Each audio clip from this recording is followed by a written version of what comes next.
Guys, welcome back to the channel. Welcome back to another video. I want to drop something on y'all today.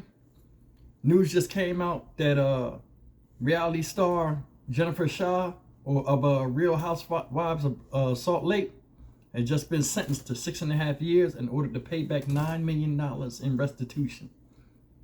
Now, the way I see it is good. You know, for all y'all that don't know, the only thing I know about Gimbal Stabilizer is like I used to, when I was younger, look at reality shows. Like I remember her from Charm School, just all out of control. As a lady, she came off as ignorant, immature, delusional, entitled. She was volatile, unsettled, and I think that's how she really acts in life.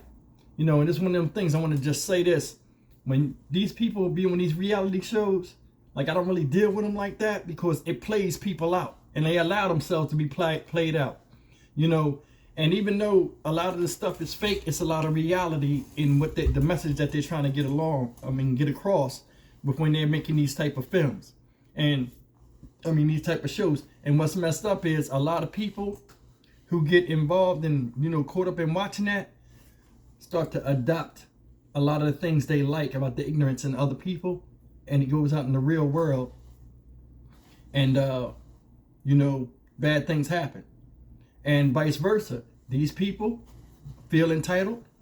They put them on these shows. Hey, act as crazy as you want to act. Just be yourself. And you see the dark side of somebody, who thinks they're getting praised because they're getting paid to just be as ignorant and dumb as they can be. And a lot of times in life, they adopt that character, or if this is really their character, it just gets stronger and more positively reinforced because they're getting paid to be who they are, quote unquote. And what happens? Shit like this.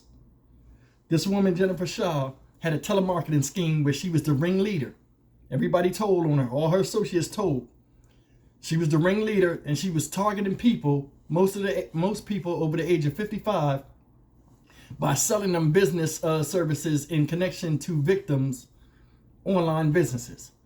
Meaning, if you had an online business, she would come to you and, not her directly, but like she would have somebody come to you, promote themselves, and if you bit the bait, depending on, she'd get the information about you, they'd get the information about you, and they'd pass you off to other people that were in the team, and with all your information, and they call you back to look like they was legit to get money out of you for services they would never provide. But I want to talk a little bit about this, and her getting 6.5 years. I think she should have got more. But I think, it's the feds. They go by the month system.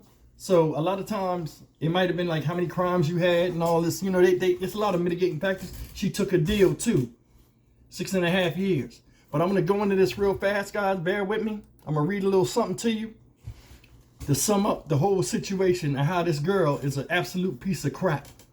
And let me just start as this. I'm going to skip all over here because I want to make some points. But just bear with me, guys. Listen. From 2012 until March 20, this is the federal case. I'm on the Bureau of Investigations, Department of Justice. So if anybody say it's wrong, this is where I'm getting it from. From 2022 until March 2021, Jennifer Shah, together with others, collectively the participants, carried out a wide-ranging telemarketing scheme that defrauded hundreds of victims throughout the United States, many of whom were over the age 55, by selling these victims so-called business services in connection with the victims' perpetrated online businesses, right? In order to perpetrate the business opportunity scheme, participants, including Shah, engaged in a widespread coordinated effort to traffic in lists of potential victims or leads, many of whom had previously made an initial investment to create an online business with other participants in the scheme. Now watch this. Shah, among others, sold leads to other participants for use by the telemarketing sales floors with the knowledge that the individuals they had identified as leads would be defrauded by the other participants, including by lying to the victims about how much money they would earn after purchasing the business services and the proportion that's a crazy word, purported success of others who had purchased their service. So basically what they're saying is, hey, if you go with our services, there's all a scam, you'll make this much. Just like such and such. They went with us and they made this much. That's what they're talking about. So, and it says Shah received a profit of share of the fraudulent revenue per terms of her agreement with these other participants. Shah often controlled each aspect of the frauds perpetrated by other participants and the individuals that they had identified by, amongst other things, determining which coaching sales floor could buy leads from them, selecting the downstream sales floors to which the coaching sales floors were permitted to pass the leads to, choosing the firms to provide fulfillment services, that is, documents and records purporting to demonstrate that the services the participants claim to provide to those victims were actual and legitimate. They had it all set up. You know, in case you wanted to go and look into it, they already had the whole thing set up the way it looked legit for you. Now watch this. Down here, it says, in approximately 2017, 5 years into this thing, Shah began operating a Manhattan-based sales floor that sold downstream business opportunity products to victims on lead lists provided by the defendant as part of the business opportunity scheme. The Manhattan sales floor, that's what the scheme was called. Between 2018 and 2020, Shah controlled the day-to-day operations of the Manhattan sales floor. Among other things, Shah, with her participants, moved certain operations from the Manhattan sales floor to Kosovo, another country, to avoid law enforcement and regulatory scrutiny. The salespeople at the Manhattan sales floor engaged in the same fraudulent sales practices as other telemarketing floors in the business opportunity scheme, namely lying and misleading victims into purchasing business opportunity products to ostensibly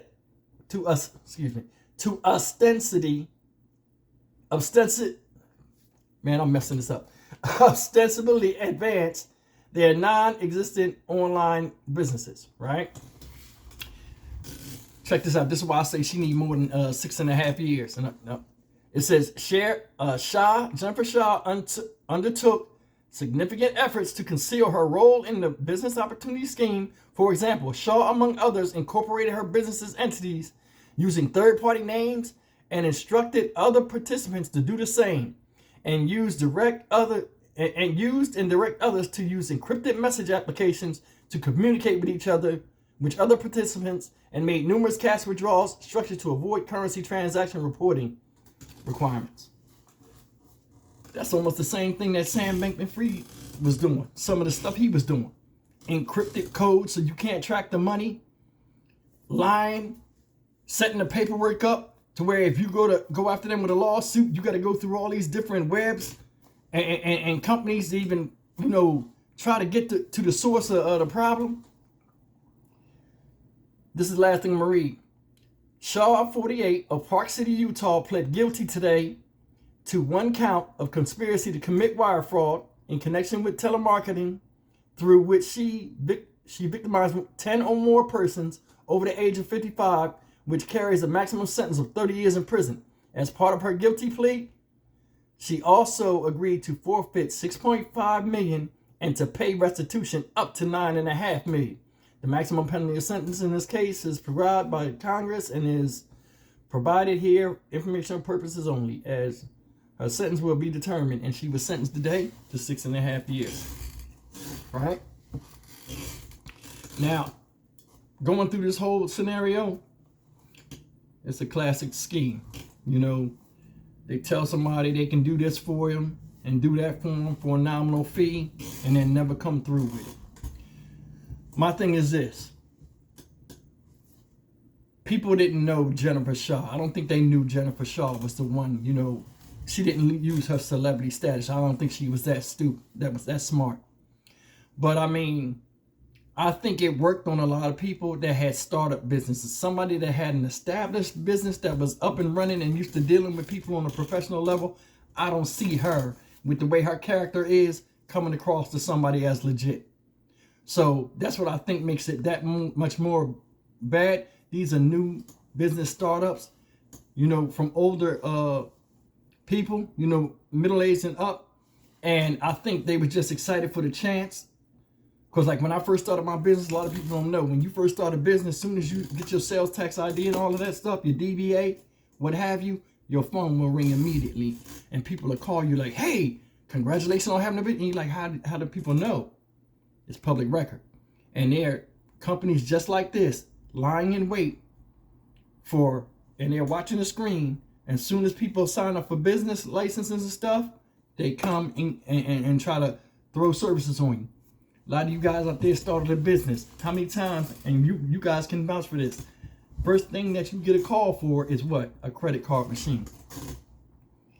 They rarely even use them anymore, except in gas stations. Or you know, like Verifone and stuff like that, unless you have a department store. A lot of times they don't even know what type of business you have. They just know you have a business and transactions will take place. People will call you with the most craziest ideas of credit card machines. You need a credit business card. They want to throw credit in your face too. You know, they want to give you a credit card. And a lot of times they don't even ask a lot of questions. They just want to offer you something to get something from you. And you know, me earlier in my in the act of me building a business, I was skeptical about all of that anyway. So, you know, a lot of people though, when you get a business, it's a sense of achievement. And then when somebody calls you without you knowing, you know, and they're like, you're like, how'd they know that? You know, it makes you feel like a big deal. A lot of times people fall victim to this, you know, stuff like this. And it says she had a net worth of like $3 million from doing the show. This is why I don't feel nothing for this.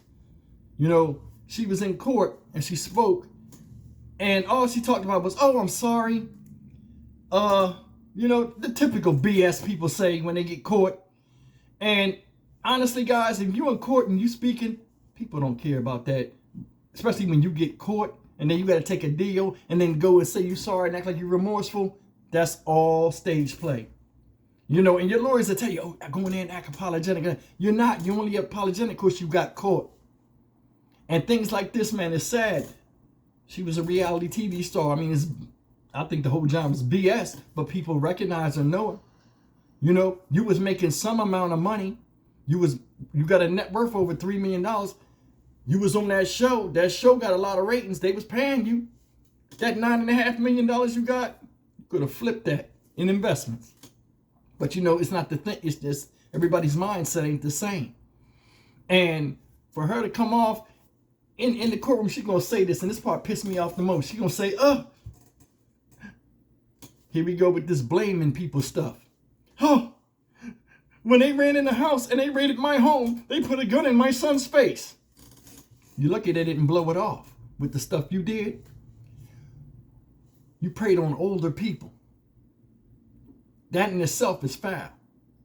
You know what I mean? And it's no excuse for that.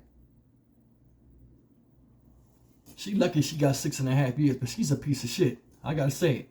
But guys, man, leave me a comment, man. Tell me what y'all think about the sentencing. Do you think she got enough time, or you think she got too much time? Me, I ain't think she got enough. If they had a maximum of 30 years, I mean, I know how the feds get down. I was in the feds, but you know, man, $9.5 million, you only get 6.5 years. I'm dying to see what Sam Bankman-Fried get. And she was the ringleader, so she had nobody to tell on because everybody else told on her. And she only got 6.5 years. This Sam Bankman-Fried with this FTX thing, guys, real quick, I'm going to tell you. I don't know if you seen the video the other day. I mean, yeah, I guess the video of him the other day walking in the courtroom. He was skipping and happy and stuff like that, smiling. Everybody done turned against him. He got 2 states' evidence against him. He knows something everybody else don't know. He got a smoking gun. I'm telling you. But anyway, like, comment, share, and subscribe. I'll see you guys in the next video. Thank you for letting me read to you and ramble on. Sorry I couldn't get that word right. And I'll see you guys in the next video. Take care.